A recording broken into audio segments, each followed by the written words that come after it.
No no ma'am no ma'am no no no no ಬೇಡ ma'am ಬೇಡ ma'am ಈ ಕಡೆ ಬನ್ನಿ ಮಾಮ್ ನನ್ನ ಮಾತು ಕೇಳಿ ಮಾಮ್ ಸುಮ್ಮನೆ ರೀ ಮಾಮ್ ಪ್ಲೀಸ್ ಮಾಮ್ ಸೂಸೈಡ್ ಮಾಡ್ಕೋಬೇಡಿ ಮಾಮ್ ನೀವು ನಾನು ಅನಾಥನ್ ಮಾಡ್ಬೇಡಿ ಮಾಮ್ ನೀವು ಯಾಕೆ ಹೀಗೆ ಆಡ್ತಾ ಇದ್ಯಾ ಎದ್ದೇಳು ಇಲ್ಲ ಅಂದ್ರೆ ಓದಿತೀನಿ ಯಾರೋ ಸಾಯ್ತಿರೋದು ನೀವೇ ನಿನ್ ತಲೆ ನನ್ ಮುಖ ನೋಡಿದ್ರೆ ನಿನ್ಗೇನು ಅನ್ಸುತ್ತೆ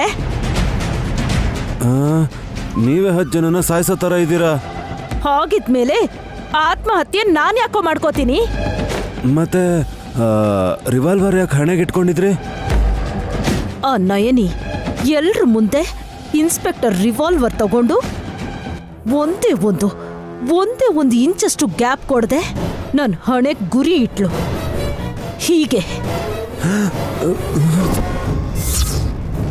ಹೀಗಿಟ್ಬಿಟ್ಟು ಗುಂಡು ಹಾರಿಸ್ತೀನಿ ಅಂದಾಗ ನನ್ ಗೌರವ ಎಲ್ಲ ಹೋಗಿ ನಾಚಿಕೆಯಿಂದ ತಲೆ ಬಗ್ಸಿ ಸೈಲೆಂಟ್ ಆಗಿ ನಿಂತ್ಕೋಬೇಕಾಯ್ತಲ್ಲೋ ಮಾಮ್ ನೆನ್ಸ್ಕೊಂಡ್ರೆ ಬೇಜಾರಾಗುತ್ತೆ ಅದು ಸರಿ ಹಾಗಂತ ಅದೇ ತರ ಮಾಡಕ್ ಹೋದ್ರೆ ಬುಲೆಟ್ ಆಚೆ ಬರುತ್ತೆ ಇದ್ರಲ್ಲಿ ಬುಲೆಟೇ ಇಲ್ಲ ಕಣೋ ಮೊನ್ನೆ ನೀವು ನೋಡ್ದಾಗಿರ್ಲಿಲ್ಲ ನೆನ್ನೆ ನಾನು ಲೋಡ್ ಮಾಡಿಟ್ಟೆ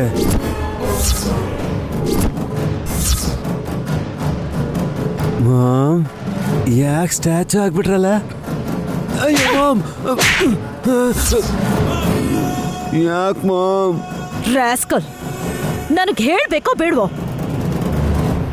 ಇದ್ರಲ್ಲಿ ಬುಲೆಟ್ಸ್ ಇಲ್ಲ ಅಂತ ಪಾಯಿಂಟ್ ಬ್ಲಾಂಕ್ ರೇಂಜಲ್ಲಿ ಇಟ್ಕೊಂಡು ನೋಡ್ಕೋತಾ ಇದ್ದೆ ಕಣೋ ಅಪ್ಪಿ ತಪ್ಪಿ ಟ್ರಿಗರ್ ಒತ್ಬಿಟ್ಟಿದ್ರೆ ಸತ್ತೋದ್ರಲ್ಲ ಮಾಮ್ ಅಯ್ಯೋ ಇಷ್ಟೊತ್ತು ಚೆನ್ನಾಗೇ ಇದ್ರಲ್ಲ ಮಾಮ್ ಸತ್ತೋದ್ರಲ್ಲ ಮಾಮ್ ಅಂದ್ರೆ ಈ ರೀತಿ ಹೇಳ್ಬೇಕಾಗತ್ತಲ್ಲ ಅಂತ ತೋರಿಸ್ತಾ ಇದ್ದೆ ಮಾಮ್ ತೋರಿಸ್ಬೇಕಾಗಿರೋದು ನಮ್ಮ ಅಳುನಲ್ವೋ ಆ ನಯನಿ ಅಳುನ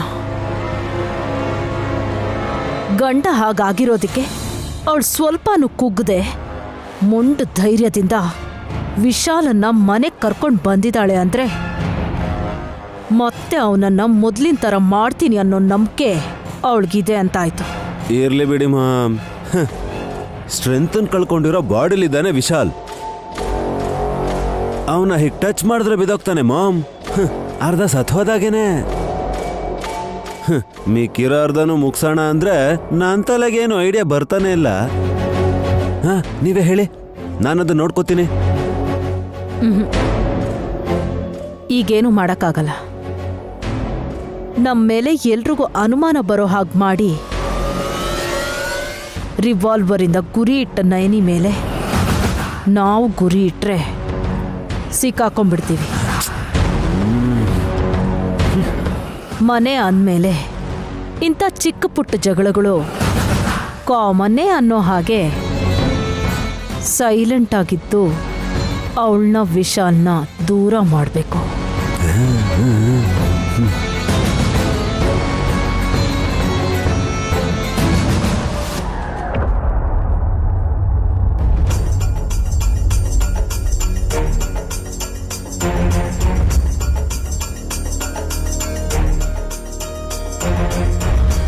ಮಗುನ ಹಾಗೆ ಗಾಳಿಲ್ ಬಿಟ್ಟು ನಿನ್ ಮೊಬೈಲ್ ನೋಡ್ತಿದ್ದೇನೆ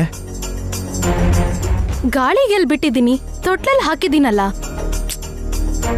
ಹಾಕಿದ್ದೀನಿ ಅನ್ಬಾರ್ದು ಕಣೆ ಮಲಗಿಸಿದ್ದೀನಿ ಅನ್ಬೇಕು ಏನೋ ಒಂದ್ ಬಿಡಿ ಎದ್ದು ಕೂತ್ಕೊಂಡು ಮಾತಾಡು ಹೆರಿಗೆ ಆಯ್ತು ಅಂತ ಸದಾ ಮಲ್ಕೊಂಡೇ ಇರಬಾರ್ದು ನನ್ ಮಗುಗ್ ಏನ್ ಹೆಸರಿಡ್ಬೇಕು ಅಂತ ಹುಡುಕೋದು ನಿಮ್ಗಿಷ್ಟ ಇಲ್ಲ ಅಂತ ಅನ್ಸತ್ತೆ ನಿಜ ಮಾತಾಡೋ ನನ್ನಂತವ್ರನ್ನ ಕಂಡ್ರೆ ನಿನಗೆ ಯಾವತ್ತೂ ಆಗಲ್ಲ ಬಿಡು ಸುಳ್ಳು ಹೇಳಿ ಮೋಸ ಮಾಡೋ ನಮ್ಮ ಅಮ್ಮನಂತವ್ರನ್ನ ಚೆನ್ನಾಗಿ ನಂಬ್ಕೋತೀಯ ನೀನು ಅತ್ತೆ ಏನ್ ಮಾಡಿದ್ರು ಅಂತ ಅವ್ರಿಗಂತಿದ್ದೀರಲ್ಲ ಪಾಪ ಪಾಪನ ನಮ್ಮಮ್ಮ ಮತ್ತೆ ಒಲ್ಲಬಾಬರು ಮಾಡೋದೇ ಪಾಪ ಕಣೆ ನೀನು ಅವ್ರನ್ನ ವಹಿಸ್ಕೊಂಡು ಮಾತಾಡೋ ಅವಶ್ಯಕತೆ ಏನಿಲ್ಲ ಅವ್ರಿಗೆ ನೀವೇ ಶತ್ರು ಅನ್ನೋ ಹಾಗಿದ್ದೀರಲ್ಲ ಇಷ್ಟು ದಿನ ನಮ್ಮ ಅಕ್ಕ ಅಂತ ಅನ್ಕೊಂಡಿದ್ದೆ ಈಗ ಸಿಕ್ಕಿದ್ದೆ ಚಾನ್ಸು ಅಂತ ಅವಳು ನಿಮ್ಮನ್ನು ಅವಳ ಕಡೆಗೆ ಎಳ್ಕೋತಿದ್ದಾಳೆ ಹುಷಾರು ಇನ್ನು ನಿಂಗೆ ಯಾರು ಒಳ್ಳೆಯವರು ಯಾರು ಕೆಟ್ಟವರು ಅಂತ ಗುರ್ತಿಡಕ್ಕೆ ಆಗ್ತಿಲ್ಲ ಕೆರೆ ಹತ್ರ ಇವರಿಬ್ರು ಇದ್ರು ಅಂತಂದ್ರೆ ವಿಶಾಲ್ ಬ್ರೋ ಹಾಗಾಗೋದಕ್ಕೆ ಕಾರಣ ಅವರೇ ಅಂತ ನನಗೆ ಅನುಮಾನ ಬರ್ತಾ ಇದೆ ಆಶ್ರಯ ಕೊಟ್ಟು ಆಸ್ತಿ ಕೊಟ್ಟಿರೋನನ್ನೇ ಹಾಗೆ ಮಾಡಿದ್ದಾರೆ ಅಂತ ಅಂದರೆ ಅವ್ರಿಗೆ ಖಂಡಿತ ಒಳ್ಳೇದಾಗಲ್ಲ. ನಮ್ಮ ಅಕ್ಕಂಗೋಸ್ಕರ ಅತ್ತೆ ಬಾವ ಅಲ್ಲಿಗೆ ಹೋದ್ರು. ಅದ್ ತಪ್ಪ ಹೇಗಾಗತ್ತೆ? ಅನುಮಾನದಿಂದ ನಮ್ಮ ಅಕ್ಕ ಪೊಲೀಸ್ ಅಣ್ಣನ್ ಗನ್ ತಗೊಂಡು ಗುರಿ ಇಟ್ಟಿದ್ದಾಳೆ ಅಂದ್ರೆ ಎಷ್ಟು ದುರಂಕಾರ ಅವಳಿಗೆ. ಅತ್ತೇನ್ ಸಾಯಿಸಿದ ಸೊಸೆ ಅಂತ ಪೇಪರಲ್ಲಿ ಬರೀತಾರ ನೋಡಿ. ಈ ಮನೆಯಲ್ಲಿ ನಡೆದಿದ್ದೆಲ್ಲ ಹೊರಗ್ನವ್ರಿಗೆ ಗೊತ್ತಾಗಬಾರ್ದು ಅಂತ ಎಚ್ಚರಿಕೆ ವಹಿಸ್ತಾ ಇದ್ದಾರೆ. ಆಸ್ತಿ ಬಂದ್ಮೇಲೆ ನಾನು ನಿಮ್ ತರಲ್ಲ ಹೀಗಿರೋದಿಲ್ಲ, ಶ್ರೀಮಂತೆ ತರ ಶೋಕಿ ಮಾಡ್ತೀನಿ ಅಂತ್ಯ. ನಿನಗಿಷ್ಟ ಬಂದಂಗಿರು ನೀನು, ಆದ್ರೆ ನಿಂಗೆ ತಾಯಿಸ್ತನ ಕೊಟ್ಟಿರೋ ಆ ಮಗುನ ಮಾತ್ರ ನಿರ್ಲಕ್ಷ್ಯ ಮಾಡೋ ಹಾಗಿಲ್ಲ. ಮಗು ಹುಟ್ಟಿದ್ರು ನಿಮ್ ಕಣ್ಣಲ್ಲಿ ಖುಷಿನೇ ಇಲ್ಲ. ಸುದ್ದಿ ತಿಳಿಸಕ್ಕೆ ಯಾರಿಗೂ ಫೋನು ಮಾಡ್ಲಿಲ್ಲ. ನನ್ ಮಗು ಅಲ್ಲ ಅಂತ ಹೇಳ್ದೆ ಅಲ್ವಾ? ಹಾಗಿರ್ಬೇಕಾದ್ರೆ ಚೆನ್ನಾಗ್ ನೋಡ್ಕೋ, ಹಂಗ್ ಮಾಡು ಹಿಂಗ್ ಮಾಡು ಅಂತ ನನಗೆ ಹೇಳಕ್ ಬರ್ಬೇಡಿ. ನಾಳೆ ನಡೆದ ದೇವಸ್ಥಾನಕ್ಕೆ ಹೋಗಿ ಬೇಡ್ಕೋತೀನಿ ನಾನು. ಏನಂತ? ಎಂತ ಪರಿಸ್ಥಿತಿ ಇಲ್ಲೋ ನಿನಗೆ ಆಸ್ತಿ ಮಾತ್ರ ಬರಬಾರ್ದು ಅಂತ. ಓಹೋ, ಅದ್ ನಿಜ ಆದ್ರೆ ನೀವ್ ಮುಡಿ ಕೊಡ್ತೀರಾ ಹೇಗೆ? ಕೆಂಡದ ಮೇಲೆ ಬೇಕಾದ್ರೂ ನಡೀತೀನಿ ಕಣೆ. ನಾಲ್ಗೆಗ್ ತ್ರಿಶೂಲ ಕೂಡ ಚುಚ್ಕೋತೀರಾ ಅಂತ ಗೊತ್ತು ರೀ. ನಾನ್ ಚೆನ್ನಾಗಿರೋದು ನಿಮ್ಗೆ ಯಾವತ್ಗೂ ಇಷ್ಟ ಆಗಲ್ವಲ್ಲ. ಆದ್ರೆ ಮಗು ಹುಟ್ಟದೇ ಇದ್ದಿದ್ರೆ, ಹುಟ್ಟಿದ್ರು ಉಳಿದೇ ಇದ್ದಿದ್ರೆ ಆಗ ಆಸ್ತಿ ಬರ್ತಿರ್ಲಿಲ್ವೇನೋ. ಮಗು ಇದ್ರು ಇನ್ನೂ ಆಸ್ತಿ ಸಿಕ್ಕಿಲ್ವಲ್ಲ. ವಿಶಾಲ್ ಬಾವ ಬರ್ಬೇಕು. ಆಗ ಪಟ್ಟಾಭಿಷೇಕ ಮಾಡಿಸ್ದಂಗೆ ನನ್ ಪಾಲನ ಆಸ್ತಿ ತಗೋತೀನಿ. ಯಾವ್ದೋ ಮುದ್ಕ ಸೈನ್ ಮಾಡ್ತೀನಿ ಅಂದ್ರೆ ಅದ್ ಹೇಗ್ ನಡೆಯತ್ ಹೇಳಿ? ನನ್ ಮಾತೆ ನಡೆಯುತ್ತೆ. ನಿನಗೆ ಆಸ್ತಿ ಬರಲ್ಲ ಅಂತಾನೆ ಅನಿಸ್ತಾ ಇದೆ. ನೀನೇ ನೋಡ್ತೀಯಲ್ಲ. ಏನ್ ಮಾಡ್ಬೇಕು ಅಂತಿದಾನೋ ಈ ದೊಡ್ಡ ಮನುಷ್ಯ.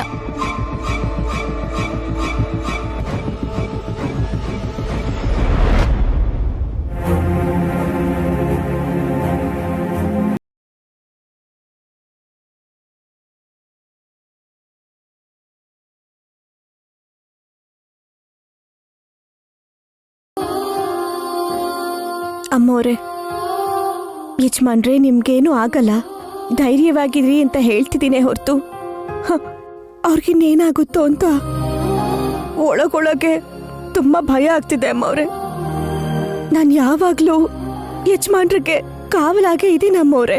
ಅವ್ರೇನಾದ್ರೂ ಮಾಡ್ಕೊಂಡ್ಬಿಡ್ತಾರೆ ಅಂತ. ವಿಶಾಲೆ, ನೀನ್ ಅನ್ಕೊಂಡಿರೋಷ್ಟು ಹೆದರ್ಪುಕ್ಲ ಅಲ್ಲ ನೈನಿ. ಬಾಕ ಅಮ್ಮವ್ರ ಹತ್ರ ನನ್ನ ಭಯನೆಲ್ಲ ಹೇಳ್ಕೊತಿದ್ದೆ. ದೊಡ್ಡತ್ತೆ ಇಲ್ದೇ ಇರೋದ್ರಿಂದ ನೀನ್ ಏನ್ ಬೇಕಾದ್ರೂ ಹೇಳ್ಕೋಬಹುದು. ಅವ್ರೇನಾದ್ರೂ ಇದ್ದಿದ್ರೆ ಈ ತರ ಎಲ್ಲ ಮಾತಾಡ್ಬೇಡ ಅಂತಿದ್ರು. ಯಾಕಂದ್ರೆ ವಿಶಾಲ್ನ ಹೆತ್ತಿರೋ ತಾಯಿಯವರು. ಈ ಮನೆಗ್ ಸೊಸೆಯಾಗಿ ನೀನೇ ಬರ್ತೀಯಾ ಅಂತ 25 ವರ್ಷದ ಹಿಂದೆನೆ ಊಹೆ ಮಾಡಿರೋರು ಇವರು. ಧರ್ಮಕ್ಕೋಸ್ಕರ ಯುದ್ಧನೇ ಮಾಡ್ಬೇಕು ಅನ್ನೋ ವೀರ ಮಾತೆ ಅವರು. ನೀನ್ ಸಿದ್ಧವಾಗಿರು ನಯನಿ. ಅದೆಷ್ಟೋ ಜನರನ್ನ ಆಪತ್ತಿಂದ ಕಾಪಾಡಿರೋ ನೀನು ವಿಶಾಲ್ನ ಈ ಕಠಿಣ ಪರಿಸ್ಥಿತಿಯಿಂದ ಆಚೆ ತರೋದಕ್ಕೆ ನಿಂಗೇನ್ ಕಷ್ಟ ಆಗಲ್ಲ. ಅಕ್ಕ, ನನ್ನ ಜೊತೆ ರಕ್ತ ಹಂಚ್ಕೊಂಡು ಹುಟ್ಟದೆ ಹೋದ್ರು ನನ್ನ ಕಷ್ಟನೆಲ್ಲ ಹಂಚ್ಕೊಳ್ಳೋ ಅಕ್ಕ ನೀನು. ಜೀವನ ಪೂರ್ತಿ ನನ್ನ ಗಂಡ ನನ್ನ ಜೊತೆನೇ ಇರ್ಲಿ ಅಂತ ಬೇಡ್ಕೊಳ್ಳೋಳು. ನಾನ್ ನಿನ್ ಜೊತೆ ಇದ್ದೀನಿ ಅಂತ ನೀನ್ ಹೇಳ್ಬೇಕಾ ಅಕ್ಕ? ನಿನ್ ಮಾತಿಂದ ನನಗೆ ಮತ್ತೆ ಧೈರ್ಯ ಬಂದಿದೆ. ಅಮ್ಮೋರು ಇವತ್ತು ಬರ್ತಾರೋ ನಾಳೆ ಬರ್ತಾರೋ ಗೊತ್ತಿಲ್ಲ, ಆದ್ರೆ ಅಮ್ಮನವ್ರು ಬರಬೇಕು. ನಾಳೆ ನಮ್ಮ ಮನೇಲಿ ಮಂಗಳ ಗೌರಿ ವ್ರತಾನ್ ಮಾಡ್ತೀನಿ. ನನ್ನ ಮಾಂಗಲ್ಯನ್ ಕಾಪಾಡೋ ಆ ತಾಯಿನ ಕರೆಸಿ ನನ್ನ ಜೊತೆಗೆ ಇರೋ ಹಾಗೆ ಮಾಡ್ತೀನಿ. ಖಂಡಿತ ಮಾಡು ನೈನಿ. ನಿನ್ ಕೈಯಲ್ಲಿ ಅಗರ್ಬತ್ತಿ ಮಾತ್ರ ಅಲ್ಲ, ನಿನ್ ಸೌಭಾಗ್ಯಕ್ಕೇನಾದ್ರೂ ಅಡ್ಡಿ ಬಂದ್ರೆ ಕತ್ತಿನೂ ಹಿಡಿಯತ್ತೆ ಅಂತ ಪ್ರೂವ್ ಮಾಡು.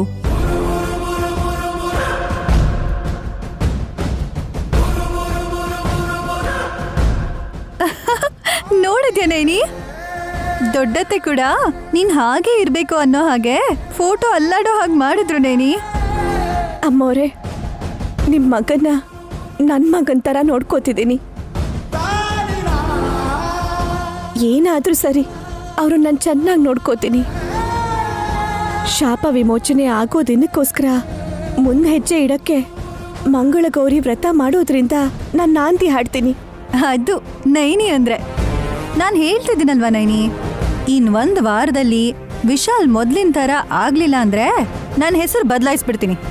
ಇದ್ರಿಂದಾನೇ ಹೇಳ್ಬೋದು ನಾನು ಎಷ್ಟು ನಂಬಿದ್ದೀನಿ ಅಂತ, ಅಲ್ವಾ ಅತ್ತೆ?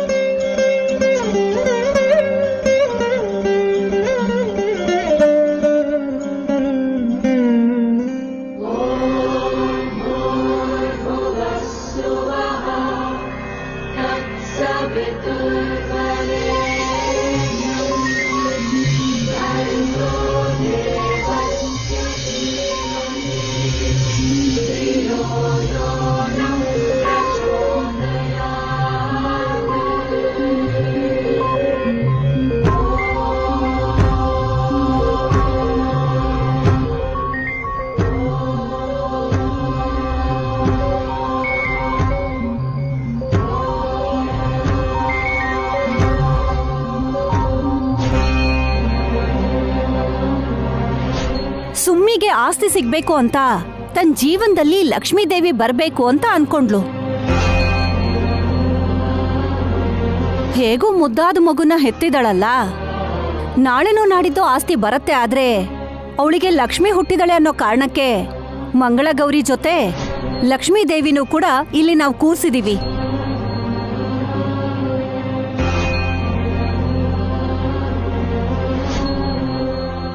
ಬಾರೇ ಸುಮ್ಮಿ, ಮಗು ಹುಟ್ಟದ್ಮೇಲಂತೂ ಬೇಕಿದ್ರೆ ಮಾತ್ರ ಬರ್ತ್ಯಾ, ಇಲ್ಲ ಅಂದ್ರೆ ಹಾಲಿಗೆ ಬರೋದೇ ಇಲ್ಲ.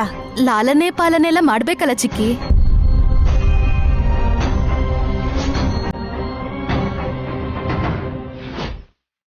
ಆಲ್ಸೋದೇನೋ ಓಕೆ, ಆದ್ರೆ ಪಾಲ್ಸೋದ ಡೌಟು ಇವಳು. ಅಂದ್ರೆ ಅಯ್ಯ, ಹಾಲ್ ಬಗ್ಗೆ ಹೇಳ್ತಿದ್ದಾನೆ ಅನ್ಸುತ್ತೆ. ನಿಮಗ್ ಯಾವಾಗ್ಲೂ ತಿನ್ನೋದೊಂದನ್ ಬಿಟ್ರೆ ಬೇರೆ ಏನು ನೆನಪೇ ಆಗಲ್ಲ ಅನ್ಸುತ್ತೆ. ಮತ್ತಿನ್ನೇನೆ? ಏಯ್, ಹಾಲ್ ಕೊಡೋದ್ರ ಬಗ್ಗೆ ಅಲ್ಲ ಕಣೋ, ಪಾಲ್ಸೋದ್ರ ಬಗ್ಗೆ ಮಾತಾಡ್ತಿದ್ದಾರೆ. ಓಹೋ, ಚಿಕ್ಕನಾದ್ನಿ ಕೈಗೆ ಚಿಲ್ರೆ ಕಾಸು ಬರ್ಲಿಲ್ವಲ್ಲ.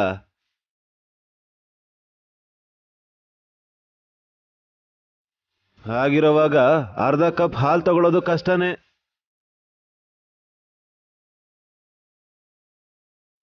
ಆಸ್ತಿ ಇಲ್ದಿರೋಳು ಮತ್ ಹೇಗ್ ಸಾಕ್ತಾಳೆ?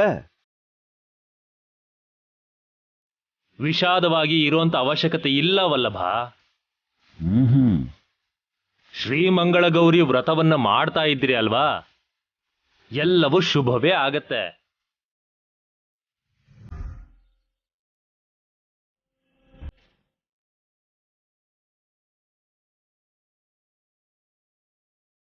ನಿಮಗ್ ಗೊತ್ತಿಲ್ಲ, ನಮ್ಮ ಅಕ್ಕ ಯಾವಾಗ್ಲೂ ಅವಳ ಸ್ವಾರ್ಥದ ಬಗ್ಗೆ ಯೋಚಿಸ್ತಾಳೆ. ನೀನ್ ಯಾಕೆ ಅಪಾರ್ಥ ಮಾಡ್ಕೊಂಡೆ ಅಂತ ನಂಗೆ ಅರ್ಥ ಆಗೋ ಹಾಗೆ ಹೇಳ್ತೀಯ ಸುಮನ? ನಿಜಾನೇ ಅಲ್ವಾಕ್ಕ? ವಿಶಾಲ್ ಭಾವನ್ಗೆ ಸಡನ್ ಆಗಿ ವಯಸ್ಸಾಯ್ತು ಅಂತ ನೀನ್ ನಂಬಿಸಿ ಟೈಮ್ ವೇಸ್ಟ್ ಮಾಡ್ತಿದ್ಯಾ. ನನ್ನನ್ ಮಾತಾಡಕ್ ಬಿಡಿ. ಒಂದ್ ವೇಳೆ ಆ ಮುದ್ಕನೇ ಭಾವ ಆಗಿದ್ದಿದ್ರೆ ತಕ್ಷಣ ಅವ್ರ ಮೊದ್ಲಿನ ತರ ಆಗ್ಲಿ ಅಂತ ನಮ್ಮ ಅಕ್ಕ ಈ ವ್ರತ ಇಟ್ಕೊಂಡಿದ್ದಾಳೇನೋ.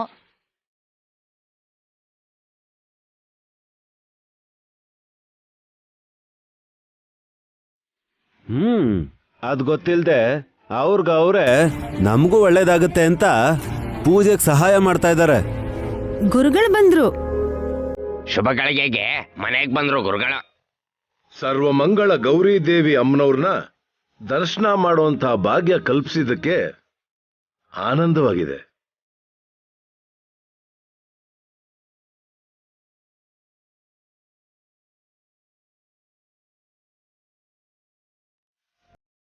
ಅಮ್ಮ ನಯನಿ, ಈ ಕದಂಬ ಪುಷ್ಪನ ಕಳಶದ ಹತ್ರ ಇಡಮ್ಮ. ಸರಿ ಸ್ವಾಮೀಜಿ.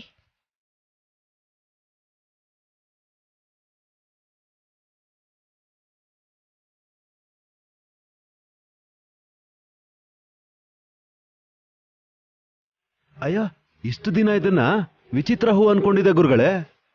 ವಿಚಿತ್ರವಾಗಿ ಆಡೋದ್ ನೀವು ರೀ. ವಿಶೇಷವಾದ ಹೂವಿನ ಬಗ್ಗೆ ಗೊತ್ತಿಲ್ದೇ ಇರೋ ಅಂತ ದಡ್ರು ನೀವು. ನೀನ್ ಬಯೋದ್ ನಿಲ್ಸಿ, ವಿಶೇಷ ಏನು ಅಂತ ಹೇಳು. ಸ್ಪೆಷಲ್ ಅಂತ ಗೊತ್ತು, ಆದ್ರೆ ಸ್ಪೆಷಾಲಿಟಿ ಏನು ಅಂತ ಗೊತ್ತಿಲ್ಲ.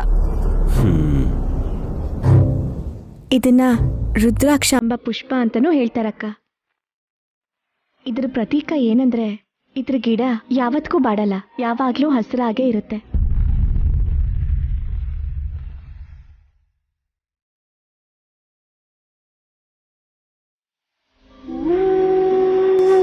ಕಾಡಲ್ಲಿ ಹೇರಳವಾಗಿ ಸಿಗುತ್ತೆ. ಒಳ್ಳೆ ಸುವಾಸನೆ ಇರೋ ಈ ಹೂವು ಅಂದ್ರೆ ಅಮ್ಮನವ್ರಿಗೆ ತುಂಬಾ ಇಷ್ಟ. ಆ ಮಹಾದೇವ ಇದ್ರಿಂದಾನೆ ಆ ತಾಯಿನ ಒಲಿಸ್ಕೊಂಡಿದ್ದು.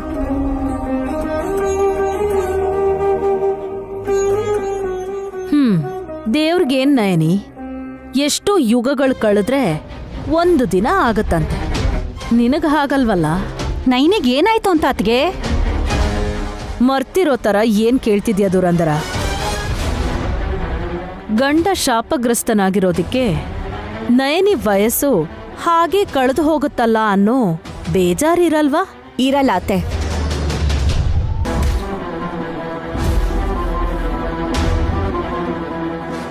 ಇಬ್ರು ಮಕ್ಕಳ ತಾಯಿ ನಾನು.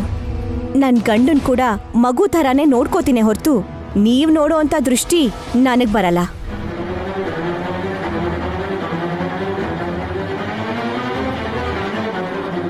ಜಗದೀಶ್ ಮಾವ ಅಂತೂ ಇತ್ತೀಚೆಗೆ ಮನೇಲಿರಲ್ಲ. ಮೊದಲನೇ ಗಂಡನ ಬಗ್ಗೆ ಗೊತ್ತೇ ಇದೆ. ಅದಕ್ಕೆ ಅತ್ತೆ ಒದ್ದಾಡ್ತಾರೇನೋ ವಿರೋಹದಲ್ಲಿ. ಏಯ್, ಹಾಸಿನಮ್ಮ, ಗುರುಗಳ ಮುಂದೆ ಏನಮ್ಮ ಈ ಮಾತುಗಳು? ಮಾತಿಗೆ ಎದುರಾಡ್ಲಿಲ್ಲ ಅಂದ್ರೆ ಸತ್ತೆ ಹೋಗ್ಬಿಡ್ತಾರ ಮಾವ.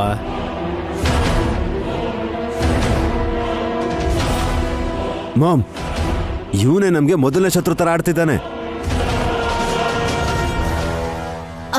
ಆ ವಿಷಯ ಪಕ್ಕಕ್ಕಿಡಿವಲ್ಲ ಬಾವಾ. ನಮ್ಮ ಅಕ್ಕನ ಗಂಡ ಮುದ್ಕ ಆಗಿದ್ದಾನೆ ಅನ್ನೋ ವಿಷಯ ಸ್ವಾಮೀಜಿಗೂ ಗೊತ್ತು ಅನ್ಸುತ್ತೆ. ಅವನಿಗೆ ಶಾಪ ತಾಕ್ಬೇಕು ಅಂದ್ರೆ ಬೇರೆಯವ್ರು ಯಾರೋ ಪಾಪ ಮಾಡಿರ್ತಾರೆ ಅಂತ ನಾನು ಗ್ರಹಿಸಬಲ್ಲೆ ತಾಯಿ.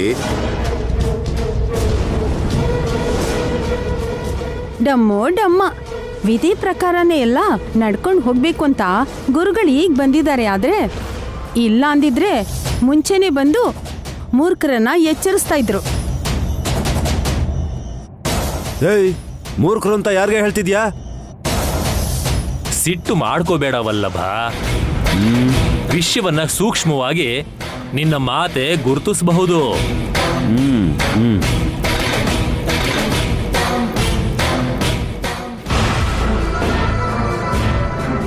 ನಮ್ ವಿಷ್ಣ ಹಾಗೆ ಮಾಡಿದ್ದು ಪಾಪಿಷ್ಟ್ರು ಯಾರು ಅಂತ ಸಣ್ಣ ಹಿಂಟ್ ಕೊಡಿ ಸ್ವಾಮಿ. ಶುಂಠಿ ಜಜ್ದಂಗ್ ಜಜ್ಜ್ ಬಿಡ್ತೀನಿ. ಅವರು ಇವರು ಅಂತ ಭೇದ ಭಾವ ಏನು ಮಾಡಲ್ಲ.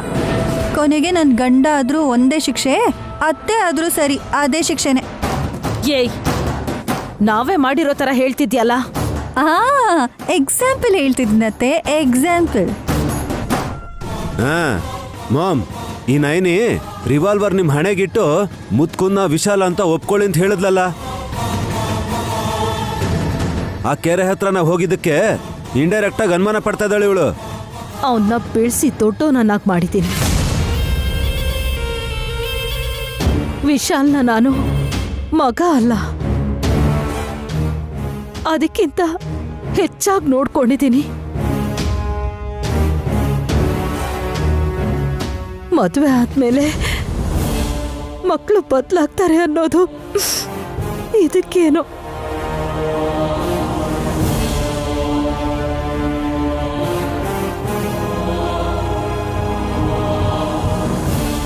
ದೊಡ್ಡ ಮಾತೆ. ಶ್ರೀ ಮಂಗಳಗೌರಿ ವ್ರತ ನಡೀತಾ ಇರ್ಬೇಕಾದ್ರೆ ಸ್ತ್ರೀಯರು ಕಣ್ಣೀರ್ ಹಾಕಬಾರ್ದು. ಗಂಡಸರು ಅಳ್ಬೋದಾ ಅಂತ ವಲ್ಲಭ ಯೋಚಿಸ್ತಾ ಇದ್ದಾನೆ ನಂದೀಶ. ಆ ಡೌಟೇ ಬೇಡದಮ್ಮಕ್ಕ. ನಮ್ ದೇವರ ಸತ್ಯ ನಮಗ್ ಗೊತ್ತೇ ಇದೆ ಅಲ್ವಾ. ಏಯ್, ಏನ್ ಮಾತಾಡ್ತಿದ್ಯಾ ನೀನು? ಅರ್ಥ ಆಗದೆ ಇದ್ರೆ ಕಿವಿ ಹಿಂಡಿ ಹೇಳ್ತೀನಿ. ಏಯ್, ಒಂದ್ ನಿಮಿಷ ಇರಕ್ಕ. ಸ್ವಾಮೀಜಿ, ನಾಗರಾಜ ಕೂಡ ಕಾಣಿಸ್ತಾ ಇಲ್ಲ. ನನ್ ಗಂಡ ಎಲ್ಲಿ ಅಂತ ಹುಡುಕ್ತಾ ಇರ್ಬೇಕಾದ್ರೆ ವಯಸ್ಸಾಗಿರೋ ಯಜಮಾನ್ರು ಸಿಕ್ಕಿದ್ರು. ಇದೆಲ್ಲ ಯಾಕಾಯ್ತು?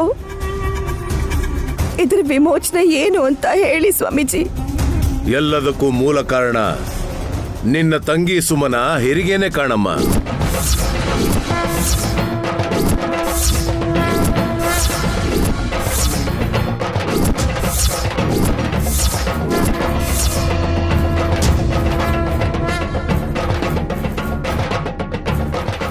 ಇದೊಳ್ಳೆ ಚೆನ್ನಾಗಿದೆ ಸ್ವಾಮೀಜಿ. ನನ್ ಪಾಡಿಗೆ ನಾನು ನಿಮ್ ಮಾತನ್ ಕೇಳಿಸ್ಕೋತಿದ್ರೆ ಇದಕ್ಕೆಲ್ಲ ನಂದೇ ತಪ್ಪು ಅಂತಿದ್ದೀರಲ್ಲ. ಕಾರಣ ಹೇಳ್ದೆ ಆದ್ರೆ ಕಾರಣ ನೀನೇ ಅಂತ ನಾನೇನು ಹೇಳಿಲ್ವಲ್ಲ ಸುಮನ.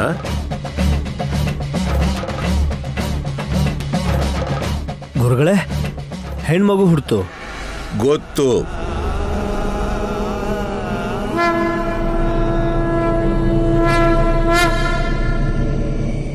ನೀವು ಯಾವಾಗ ನೋಡಿದ್ರಿ ಸ್ವಾಮಿ? 20 ವರ್ಷದ ಹಿಂದೆನೆ ನೋಡ್ದೆ.